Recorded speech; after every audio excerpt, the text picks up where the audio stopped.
Hey there, I'm Laura Dionisio, founder of Lead Intact. If you keep doing great work, but the recognition, promotion, or momentum is not matching your effort, and you're quietly wondering if there's another way, this is for you.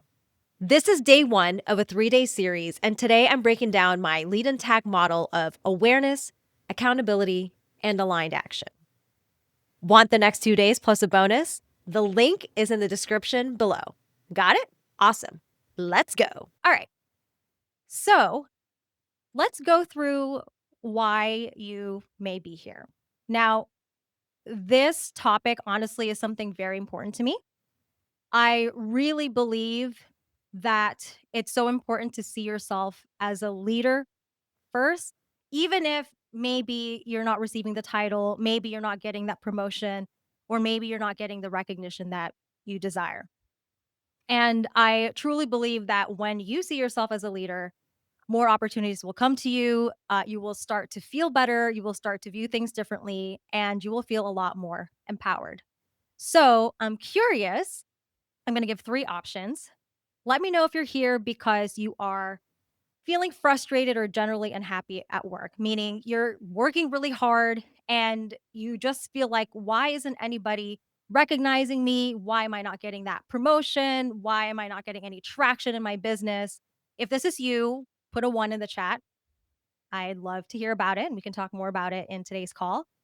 Or if you are not necessarily in a leadership position, you're not really desiring to have that role, but you are frustrated with your leadership. Maybe you're thinking, wow, leadership keeps changing their mind. I keep getting pulled out of this project, or this project keeps getting canceled or changed. And you're just like, I just have no control over this. It's really frustrating. Then put a number two in the chat. Now, the third option is you're here because you know me and you just want to support me and you are a friend of mine. We know each other personally. In that case, put a three in the chat. Now, if you are like here for a different reason other than one, two, or three, I'd love to hear about it. Put it in the chat. I always like to know what it is that people come to my live events for. All right. So let me just go ahead and introduce myself. I think if you're here, you probably know me personally or we work together. But I want to give you like a full scope of like who I am and why this topic specifically is important to me. So, what I realized when I thought about what topic I wanted to teach in LinkedIn. Okay, looking at the comments, Cherie's here to support me. Jill's here to support me. Love it. Love it. Keep it going. Okay. So, when I thought about what topic is important for me to share as my first LinkedIn live experience, it really came down to leadership. I mean, my company is called Lead in Tech. So I think it's pretty obvious that it's really important to me. And when I thought about like, when did I actually start seeing myself as a leader, I realized it really came through like as a result of my childhood. And um, I had what I lovingly call a cha cha cha childhood. And what I mean by that is I was born in the Philippines, moved to the US at age 8. No, hold on.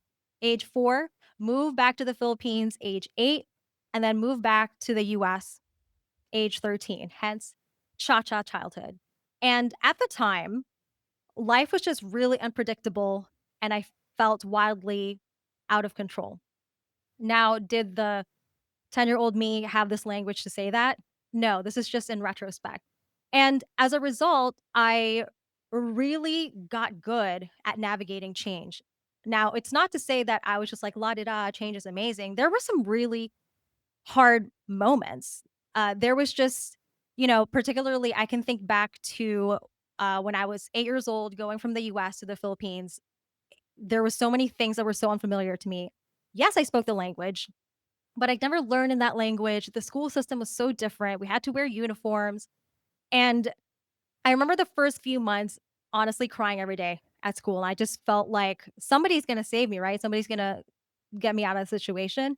And at a young age, I realized that nope, I have to keep going to school. I can't just be moved back to the US. This is what it is. And so, even at a young age, I was just like, and you're going to see the engineer in me even at a young age. I was like, what are some metrics of success? I was like, "What are some ways that I can make my current experience better?" Again, this isn't me at 8 years old saying this language, but that's in retrospect what I ended up doing, and I very clearly remember there were certain things that were difficult for me that, like, maybe we all take for granted for particularly, like, if you speak the language, if you've never had to move, that kind of thing. And one of them I remember was, like, history class. We would speak in Tagalog for history class. All the books were written in that language. I spoke the language, but I'd never learned that language. So I remember one of the, scariest things for me at the time was whenever a teacher would call in a student and have them read, particularly dates. Like, I'm talking about saying the date October 7th, 2025. I just had a difficult time. And I remember at that age, like, my parents, of course, tried to help me the best that they could, hired a tutor for me. And I remember at that age thinking, I know that I would have made it, that I have more, that I'm leading this experience, that I'm not just letting things happen to me and letting myself sit in like the muck of like, this sucks. Somebody take me away. When I am no longer cringing whenever the teacher is looking for volunteers to read, and instead I'm raising my hand and I'm like, yes, I would love to read. And that happened. And I didn't know it at the time, but there were a lot of experiences like that. But in doing so, I was really building resiliency and I was seeing myself more and more as a leader, gaining more confidence in myself to go through the hard things, to navigate change, and to like come out of it feeling proud of myself. So I'm going to pause for a moment because I see there's some chats. Okay. A lot of people are here because they support me. Love it. Love it. Let's see what else. Okay. So Cherie says, I also think that the blockers that people experience waiting for promotion are also true for those of us just wanting to grow and manage our own business. 100%. 100%. Okay. Great. All right. Moving on. So the whole theme of like cha-cha, like childhood, carried over through my adulthood. Change became a norm. Because I saw change as just something that inevitably happened. I realize now that that's not true for everybody's experience, but I carried that throughout adulthood. And if you were to look at my LinkedIn profile, you'll notice that I have jumped quite a bit in my jobs. Not on purpose. It wasn't like I was like, "Oh, it's been 3 to 4 years, time to go."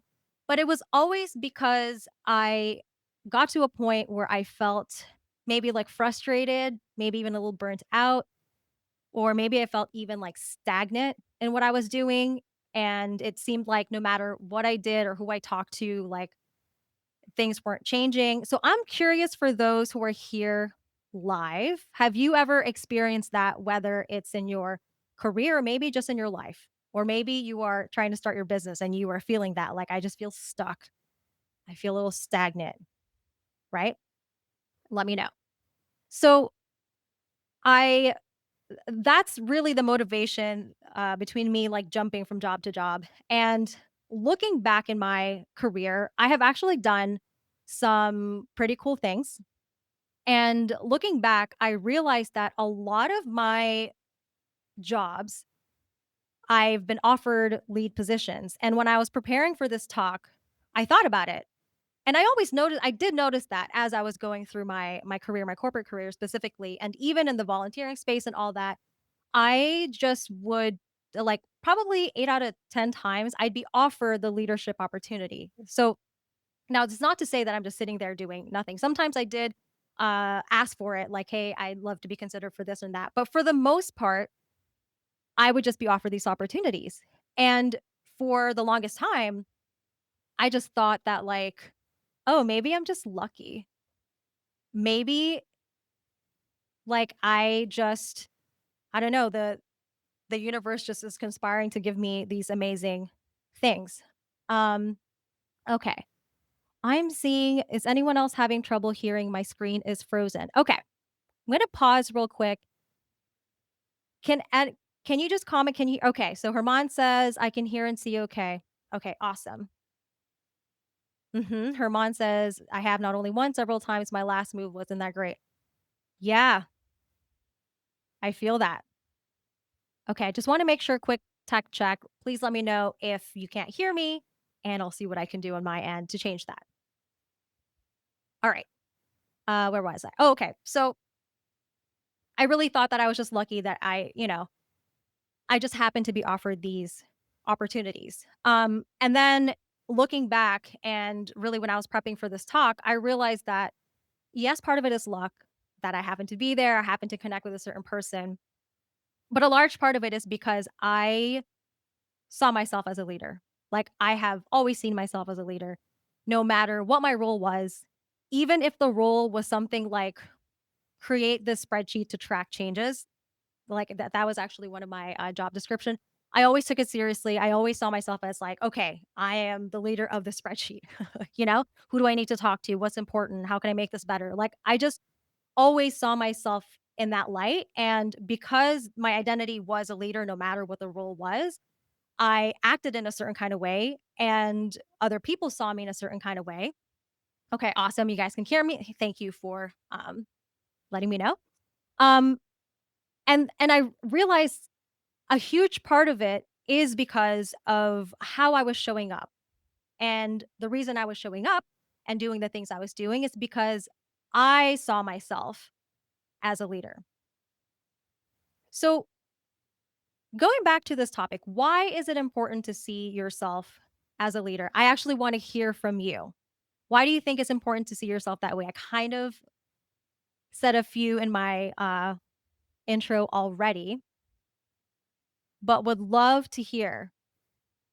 Have you ever thought about yourself as a leader? Is that something that was important to you? When you're in a leadership position, did you suddenly change or did you always act in that way anyway?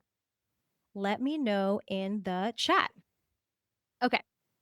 So while you're typing the comments, why it's important to see yourself as a leader. Because here's the thing, even if you are not really caring about like, oh, I don't want to be a lead, it's too much responsibility, or I have no desire to be like a director someday or a program manager or whatever.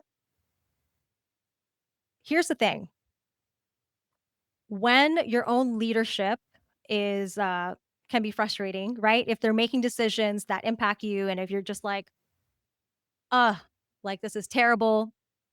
But if you see yourself as a leader anyway, you feel a lot more empowered to speak your mind, to know that your voice has value even if your job title doesn't say leader, director, VP, or whatever. And you also take ownership of like your slice of the pie, so to speak. And even during times that you're frustrated that other people's slice of the pie is not going well, if you see yourself as a leader, then you feel a lot more confident that you have more impact than you think. So maybe you don't have control of some other part of the project, but you know that as a leader of your part of the project and you take ownership of it, that you are fully capable and confident and able to communicate to the other person, hey, look, I know you're in charge of this other part of the project, but here's how it's impacting my part of the project. Is there some way I can help, etc. So I'm going to pause here. Look at the comments. Herman says, I had a mentor once that told me you need to wear the jacket, the leader jacket. I thought it was great advice. Yes. Yes, absolutely. And Jill says, always open to opportunities and having the courage to explore. Yes. And those are qualities of a leader, in my opinion, at least like a leader of your life, regardless of what your title is. Okay. So, what is the impact if you don't see yourself as a leader? So, taking the example again, which was like option two that I mentioned in the beginning of this call, is that if you are frustrated by your leadership, they're making decisions that are impacting your work, impacting the budget, impacting the schedule, and you just want to tear your hair out and just like, the incompetence of our leadership, right? If you don't see yourself as a leader, then in that scenario, you probably feel frustrated, annoyed, disempowered, and like you can't do anything and that you are beholden to your leadership. Does that sound familiar to anyone? Do we know someone who's like that? Are we that person? Because I will admit that there have been times in my career where I have felt that way. And just like Herman said, like I'm lucky to have some mentors. And one of my mentor also told me, like, after I started complaining about like something that I thought I had no control over, that mentor was like, and what are you gonna do about it? Okay, let me see the chat real quick. Priyanka says, I'm always looking for career advancement. In all of my previous positions, I was already taking charge of projects and people.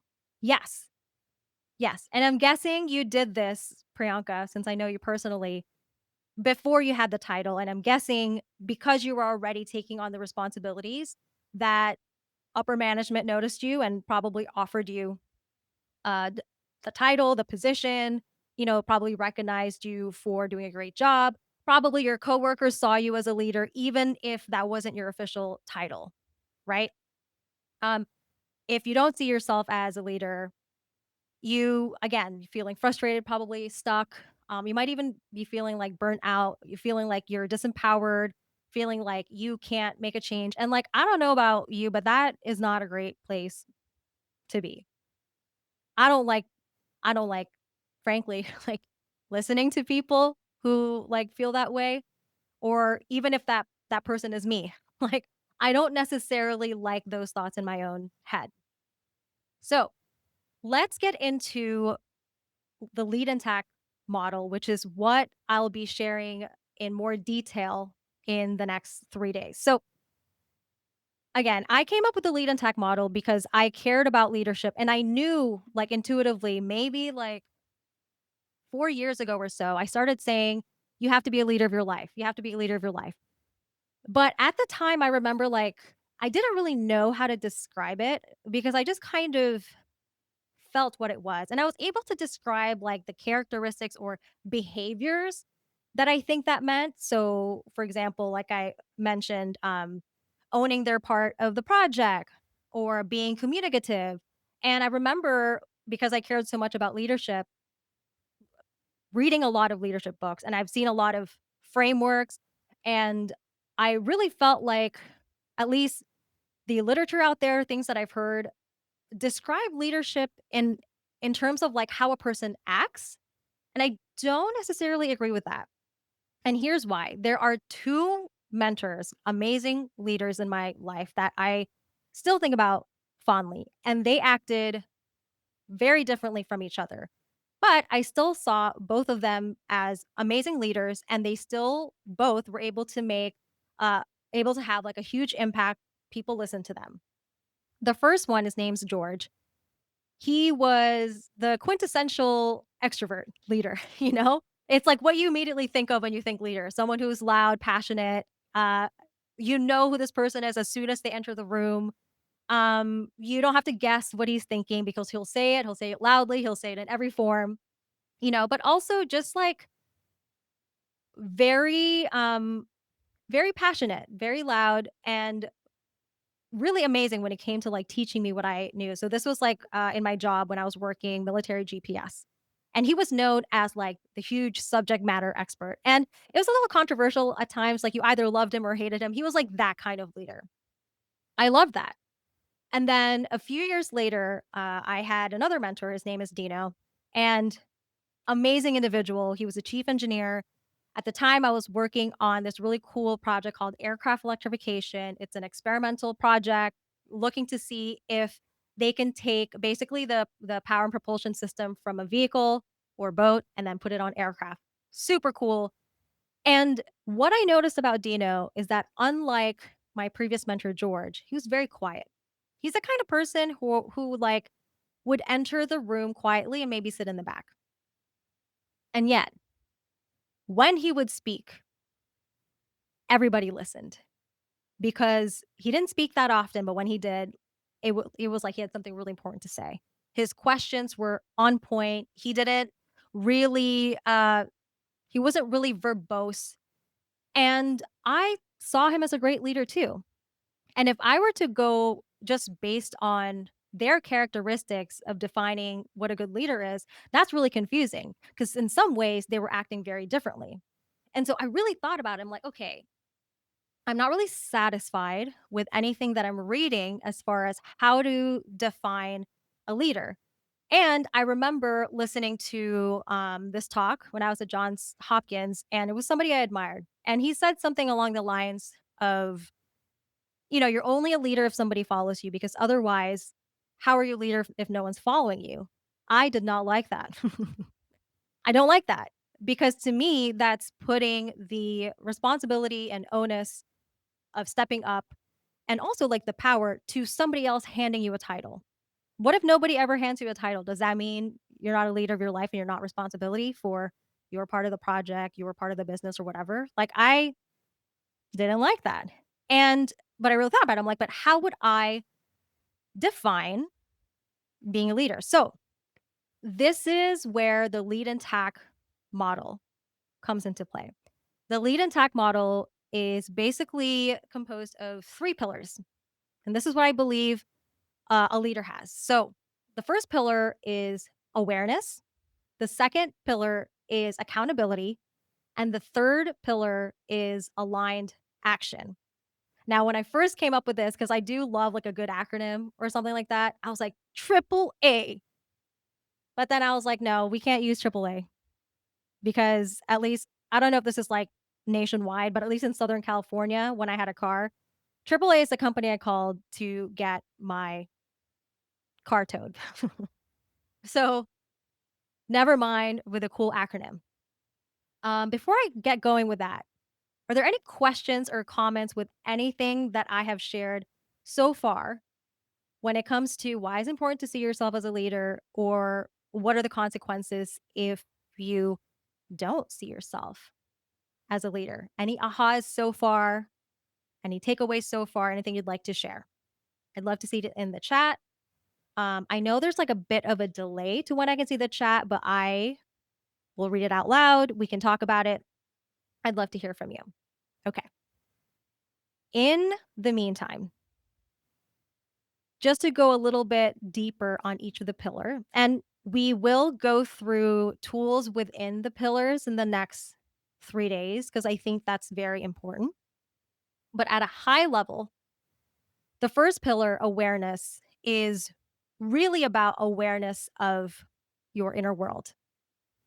And if you were like me 10 years ago, you might be like, what is an inner world and how is that relevant? I don't have time for inner world because my outer world is more important, right? Can anyone relate to that?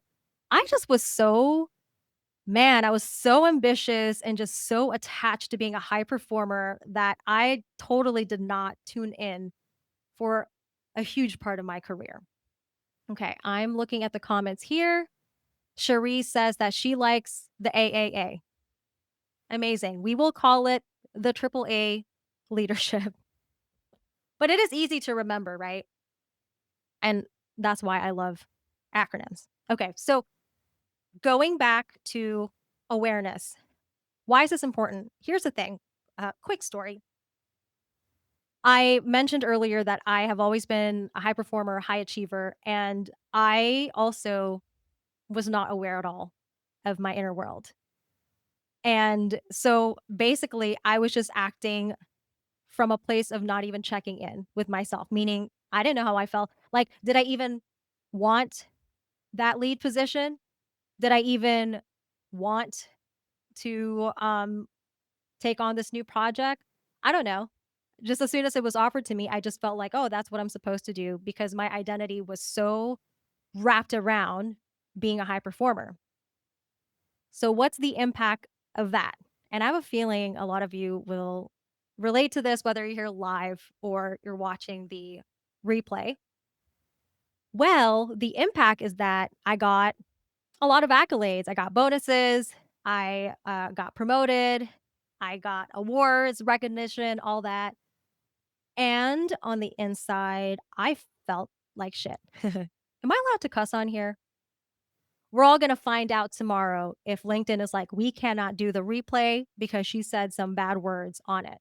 Um, um, so anyway, I did not feel good on the inside. Not that I could tell, because like I said, I never tuned in. And it was great for a while. I looked good on the outside. I'm talking about like, again, I think Within my first year in my first job out of college, I was already in a leadership position. Within the next year, I was sent to DC to talk about, again, the military user equipment that we were doing, the project at the time. And this is like what? I was like 22 or 23. And I just got recognized by both the Air Force, which is our customer at the time, and my company. And all it meant to me was like 2 seconds of, "Wow, that's really cool, I'm honored." And then for the rest of the time feeling like I now like, kinda like, "Great, now I just raised the bar on myself and I have to perform even better than before." So, I looked great on the outside, had a lot of great things happening, but on the inside, I was slowly, like, falling apart without me knowing. Okay, I'm gonna check the comments here. Sherry says, early in career, I focused on doing versus being. Yes. I thought productivity was more important. Yes. Amen. So you and I were both not doing so great on the awareness front. Now, it wasn't until about like 10 or 11 years ago when I slowed down enough in my life that I finally kind of had enough space for my feelings to be like, "Hey, help, we're not good." And what I mean by that is I started having panic attacks. Like, I think my body was just like, "We cannot do this stress anymore. We're gonna force you to pause." Now, me being the overachiever that I was just like, "Oh my god." I know I looked it up on Google, "What is happening? I can't breathe." And I'm like, "Panic attack? Me? What?" You know, it took me a while, first of all, to acknowledge that's that I was having panic attacks. And then the second thought was like, I cannot have this. What would people think? This is going to impede my performance. I must fix this. So I did, to my credit, past me's credit, I did start to look into um, what is happening. Like, what is this inner world? I started to get curious. Now, again, when I first started, the curiosity was driven by desire to be able to perform better again. But still, I got curious. Suddenly, I started to become more aware. And the more I learned about like what was happening in my inner world, the more I realized like, oh, some of the ways that I am thinking about myself is actually not that great. It's actually kind of crappy. And my experience actually could be better if I maybe worked on some of these beliefs I didn't know that I had. So, looking at the comments here, Priyanka says, correct. I'm assuming you're saying that, yes, you were also high achiever, high performer. Jill says, Cherie can definitely relate. Yes, right? All of us were just like, productivity is the best thing ever. What is inner world? So, in any case, I started to really love getting to know my inner world. And I started to really explore like the ways in which I was showing up and how that related to why I was showing up that way. So to me, the awareness piece, honestly, is like the most important because, like, say you're taking accountability for things and say you're taking aligned action as aligned as you can be. Let me tell you, because I didn't have awareness of my inner world, I took accountability for way too much. And let me know if you can relate to this for those of you live or those who are watching the recording. But because I wasn't aware of how I was feeling, I wasn't aware of what I actually wanted. As soon as somebody said, Laura, you are in charge of this project, I was like, got it. And I just took everything on, everything. There was no discernment on, is this really mine to do? Do I even want to do it? Are there other people who could maybe support me? There was none of that because awareness piece gone. That pillar was just like broken. Imagine like a three-legged stool. I was operating out of pure accountability and action. There was no alignment. There was no awareness either. So like my my stool like was like, "Meh," you know? And over time I realized, you know, as I got curious about what is awareness, I realized that awareness is really your subconscious programming, meaning like what do you believe to be true about yourself and what you believe to be true about the world and how you feel about it. Okay, Cherise says can relate to over responsibility. Yes. Now, let's take over responsibility. This is this is basically my story. I was not aware of where this was coming from, and because I wasn't aware, I just thought that that's just how it was. I just thought that, oh, like maybe with other people, because it's not like I didn't notice that not everyone acted the way that I did, but I just assumed that I just am an overly responsible person. Actually, I didn't see it as overly responsible. I just assumed that it was true. But once I started to become more aware of, hey, what is leading me to act that way? In my specific case, the over responsibility came from a subconscious programming of, if I don't do it, it won't get done. Can anyone relate to that? If I can't do it, it won't get done. Or if I don't do it, someone else will, and I'll have to fix their mistakes. Therefore, I just have to do it all on my own. Now, so that was my subconscious programming. Now, how I felt about that is honestly a little bit of pride. Like, look at me, I'm awesome.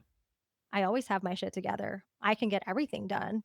And I'm so reliable. Everyone says so, like maybe I can't breathe from time to time when I have panic attacks, but this is great. How I also felt about it, honestly, was really frustrated at times. Like, how many of you can relate to this where you're just like, why does it always seem like the team that I have can't perform the way I can and I end up having to do it? Right? So, like, frustrated, felt overburdened sometimes. And this pattern kept repeating in me. Like, I would feel burned out like, every time, and honestly, I have jumped a lot of positions in my career, and it took me a while to notice this, but I have felt burned out in almost all of them, and finally, I was like, "Huh, I'm the common denominator." Again, it goes back to awareness. I didn't have that great of an awareness until really, I don't know, like the awareness started building 10 years ago, but really, like, the past 5 years, I really started thinking about it. Let me give you another example of why awareness is really important. So, before I started my company Lead and Tack, I started it in 2021 as like a side project, as a side gig, because I just really loved leadership and I loved the combination of the leadership stuff that I learned and life coaching through the adult chair. Okay, let me read the comment real quick. Cherie said, felt like maybe my standards were too high. Yes, I can also relate to that. I'm curious, Shuri, when you think about the awareness piece, and if we're defining awareness as like your subconscious programming plus how you felt about it, what do you think the subconscious programming of maybe my standards were too high? And how did you feel about that? Okay. So going back to my other example, before I was certified in life coaching through the adult chair, Michelle Chalfant, I was already kind of like coaching on the side, in a volunteer capacity because I was the VP of education for this organization called the Junior League of Binghamton. So I was already thinking about like, how do we train the women in that group to see themselves as leaders? What are their skills? Like, I was already of that mindset. And at the time, actually, fun fact, I left engineering for 3.5 years to be an agile scrum master, which is basically like a process manager for software. That's agile scrum master. And at the same time, I was a tester. And I loved that process so much, specifically the agile scrum methodology, that I was like, ooh, how can I apply this in other areas? So I had a friend who was a business owner. He owned a gym, and I noticed that my friend was kind of like struggling. Like he had a team. He was very charismatic, very caring, cared about the community, and a lot of people would come to him and offer to help. But I noticed that there weren't a lot of things getting done. He seemed very indecisive, and there was a lot of frustration within the team. So I was like, I can help. I know process. So for the next 6 months, I laid out this beautiful plan. Like, okay, here's how we get shit done, friend. This is what we're going to do. We're going to start with your objectives. What is your vision? What is your desire for your company, like for your business? How do you want people to see you? Like even at that time, I was like very methodical. And then we went through how do you break down these objectives into like anyway, like I was very process oriented and we worked together for 6 months because I was like, "Can I just test out this process with you?" And while I was with him in those 6 months, progress was made. Other people on his team felt better, things were getting done. Now, what do you think happened after 6 months once I stepped out and let him lead? I really wish there wasn't as big of a delay here so I could see your comments in real time.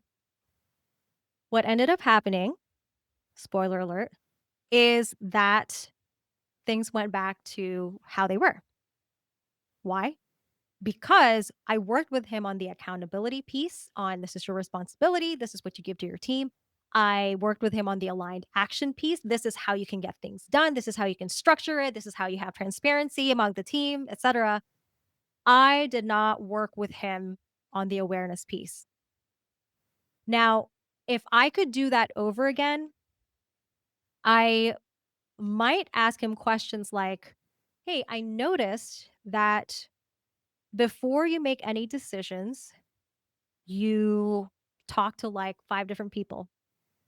And of course, when you talk to 5 different people, there are 5 different answers. And you end up not making a decision at all. And I also notice that when somebody is trying to approach you with an issue or maybe a miscommunication, that you don't want to have the conversation. And if I could do this over, I might ask him, what do you think the subconscious programming is? Like, what is your belief about yourself? And what are you assuming to be true about the world? And in his case, he might say something like, I am unworthy to be listened to. Right. And like I mentioned earlier, awareness is really your subconscious programming and how you feel about it. And my friend might say, and I feel super not confident about making decisions. I feel attacked and pressured when somebody tries to have a conversation with me because I feel like I don't deserve to be heard. Now that I know this, if I could go back to that time, it's so important to address that awareness piece first to really work on how can we shift that subconscious programming. Actually, first to realize that that statement's actually not true. If you have a statement of I am unworthy, I don't deserve to be listened to, I don't know what I'm doing, the first thing we have to acknowledge is like it's not true. Or at least it doesn't have to be true, right? And how might you feel if it wasn't true? And how about we start acting from a place of actually I am worthy. Actually, I deserve to be seen. Actually, I deserve to be heard from. All right, I'm going to check the comments real quick. Okay, so Cherie says, I made that the reason why other people didn't work as hard as me, and I had to jump in and hold people up. So, yes, was burning myself out. Beautiful. So, your subconscious programming is that your standards are too high, and that's why people didn't work as hard, and you had to, um, and then like the action that came from that is that you had to jump in and hold people up, right? So, this is why the awareness piece is super important. We're going to go even deeper into awareness and specifically the tools that we can use. Maybe at the end of tonight if we have time, but definitely tomorrow if we don't have time. We're going to work through what you think your subconscious programming is and how you feel about it. Okay, now let's get to accountability. Once you're aware now of your inner world, like what's a subconscious programming meaning? How do you see yourself? How do you think the world sees you? Like in the case of my friend, uh, his subconscious programming was I am unworthy to be heard from, and how he thinks people view him as somebody who's not worth listening to. Right? Okay. Cherie says I had to work harder as a woman, had to prove myself. Right. That's the subconscious programming. And I'm curious, how did that make you feel? Probably not great. It's really important. The reason why I keep harping on subconscious program like awareness is subconscious programming plus how you feel is because sometimes, at least this is true for me, I used to think that my feelings are just what they were and that I had no control over them. Now, I'm not here to say you can control your feelings. That's not the point. What the point is that once you become aware of what is the thing that's driving that feeling, oftentimes you can actually redirect the feeling to something else, right? Like, as an example, like for Cherie, like if you decided, you know what, rather than have a subconscious programming of I had to work harder as a woman and I had to prove myself, what if I reprogrammed it to I'm amazing? I don't know, whatever it could be. I'm amazing. I don't have to prove anything to anyone because my work speaks for itself, right? How does that feel to have that programming compared to I have to work harder as a woman to prove myself, right? So Cherie says I felt frustrated and a little angry. Of course. And if you're not aware that like it's easier to be aware of the feelings, right? But if you're not aware that the feelings are actually stemming from a subconscious programming, then it's really hard to make a change. So as an example, you could take all the leadership classes in the world. Uh, like the example I gave, I literally sat down with my friend for 6 months to help put a business plan together, a process together. It didn't matter because we did not address the awareness piece. And if you don't take care of the awareness first, like none of that's really going to stick. You're probably going to go back to your old behaviors. And if you do make a change, it'll be like really slow, probably a little painful as well. I'm just speaking from experience. That's been my experience like before I really got into this. Okay. So going back to accountability, like once you are aware, this is my subconscious programming, this is like my belief, it makes it a little bit easier to understand like what's actually your responsibility and what's not. So if you are an overly responsible person, but you realize that, oh, this is coming from a place of thinking that I have to prove myself, then you can take a look at a situation. So maybe you're a team lead in a project and there's a deadline, and maybe one of your teammates isn't doing things at the pace that you think they should, or they're not doing things the way you would have. If you are somebody whose programming is, I have to prove myself and I have to work harder as a person, then you might just go, oh, I'm just going to take it over. It's going to be my responsibility now because I'm the team lead. I'm going to tell that teammate, you know what? I'm just going to take it over because of the deadline. However, if your subconscious programming is something like, I don't have to prove myself. Now let's do the positive statement. I am valuable simply because of how I show up, right? Nothing to do with proving yourself to anyone, but just you just know you're valuable. Then when it comes to the accountability piece, you're better able to kind of zoom out. The emotional lens that you're viewing through things is not frustrated or angry. You might think instead like, "Oh, I'm curious and maybe a little frustrated, but I don't have that urge to like take over completely." Because my subconscious programming is I have value simply because of how I show up.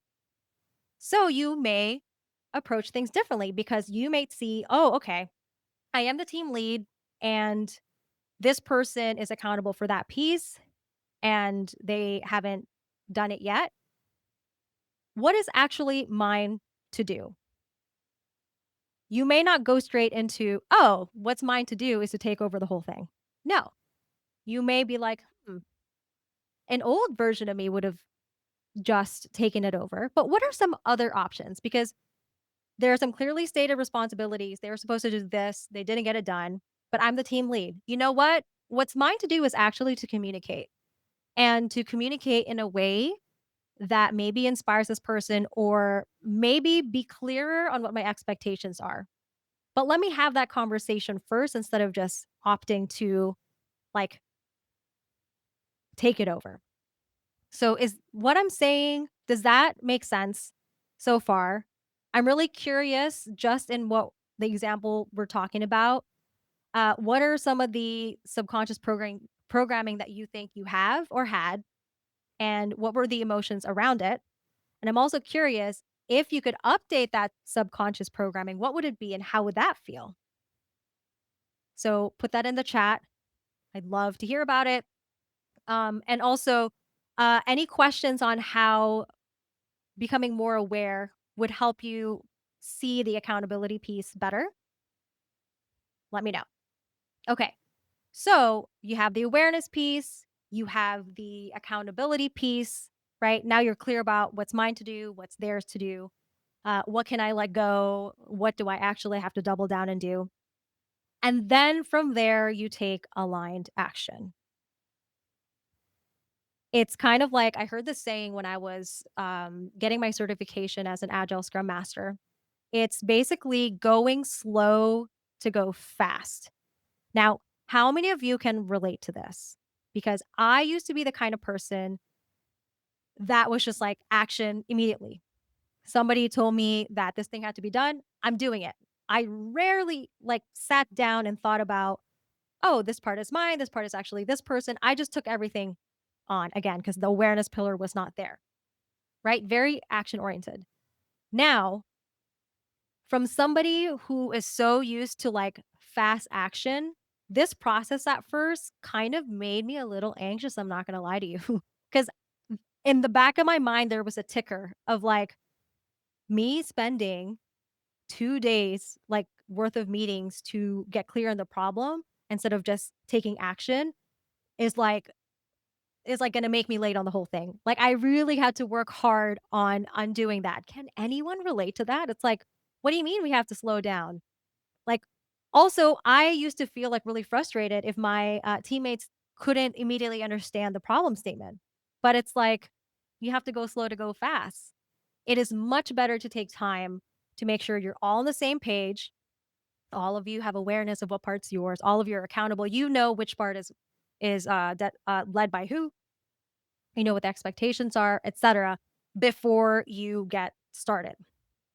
Okay, looking at the comments. Cherie says, I like the thought of I'm valuable and my work speaks for itself, or I'm known for good work along those lines. I love it, right?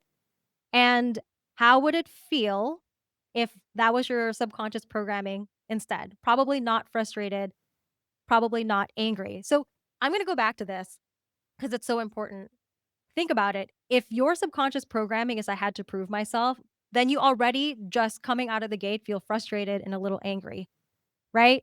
So anytime there's even a hint of somebody not performing in the way that you would have done it, you're like extra angry because you're coming in already with a pile of anger. So then it's like piled on.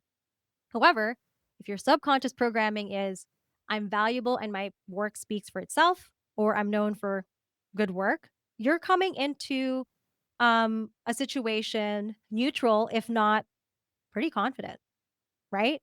Now, doesn't that feel better to approach a situation through a lens of like openness, of calm, of confidence, right? Rather than frustration and anger, right? You are more likely to take accountability for actually your part. You're more likely to take aligned action, aligned meaning like aligned to a way that feels good to you and aligned with the mission of whatever the project is when you're coming from that state.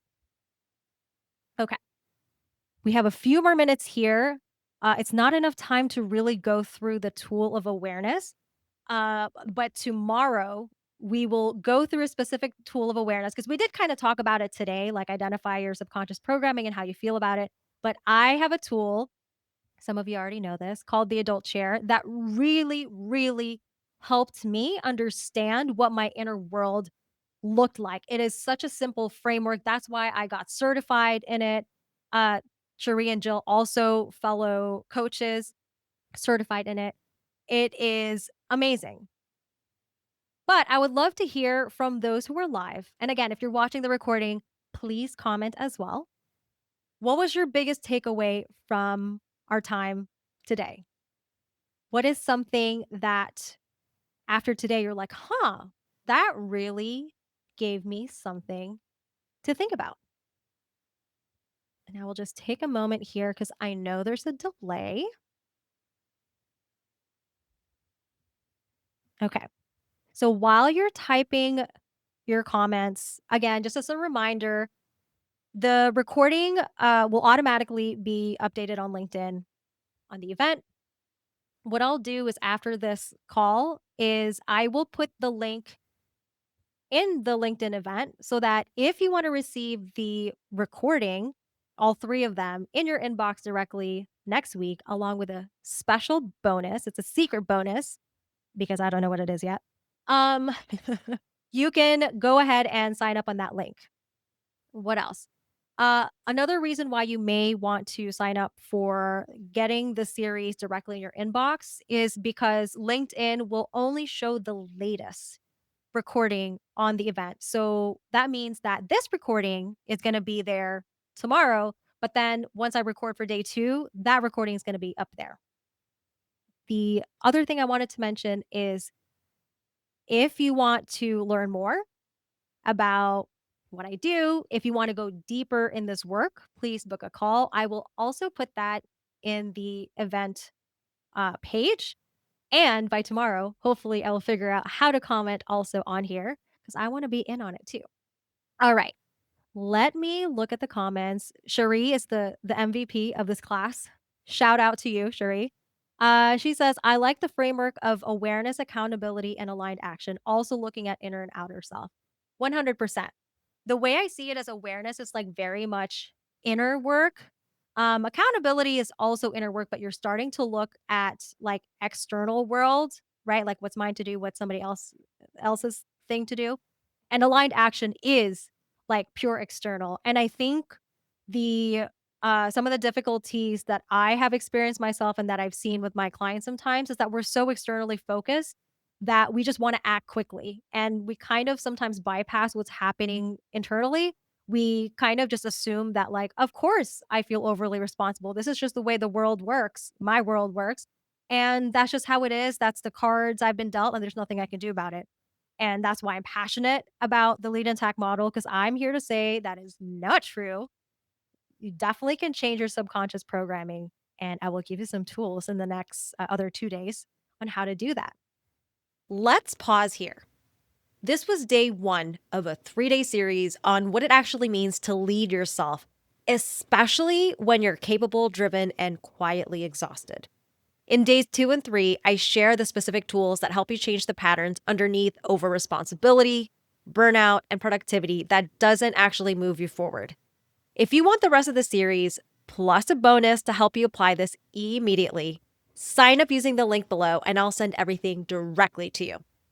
You don't need to push harder. You need a different starting point.